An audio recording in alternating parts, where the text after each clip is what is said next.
بھارتی وزیر دفاع کا پاکستانی سرزمین پر شہریوں کے قتل کا اعتراف۔ الیکشن کے چکر میں بھارت ایسی حرکت نہ کر بیٹھے جس کا اسے خمیازہ بھگتنا پڑے۔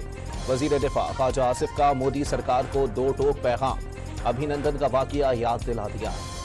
سیکیورٹی فورسز کا ڈی آئی خان میں دہشت گردوں کے خلاف ایکشن، 8 دہشت گرد مارے گئے۔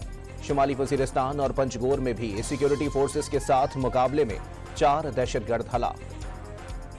وزیر اعظم شہباز شریف 3 روزہ دورے پر سعودی عرب پہنچ گئے۔ آج مدینہ منورہ میں قیام کریں گے۔ دوران پرواز مسافروں کی وزیر اعظم کے ساتھ سیلفیاں۔ سعودی عرب روانگی سے پہلے وزیر اعظم سے استنبول گرینڈ ایئرپورٹ کے وفد کی ملاقات، سرمایہ کاری اور شراکت داری میں اظہار دلچسپی۔ سندھ ہائی کورٹ میں کراچی اور اندرون سندھ امن و امان کی مخدوش صورتحال پر جسٹس کمیٹی کا اجلاس۔ چیف جسٹس نے 1 ماہ میں امن و امان قائم کر کے رپورٹ دینے کی ہدایت کر دی۔ لاہور کے علاقے شاہدرہ میں ڈکیتی مزاحمت پر فائرنگ، لڑکی سمیت 2 افراد جاں بحق، 1 شخص زخمی۔ کھنڈ کوٹ میں زمین کے تنازع پر 2 گروہوں میں تصادم، 20 افراد زخمی ہو گئے۔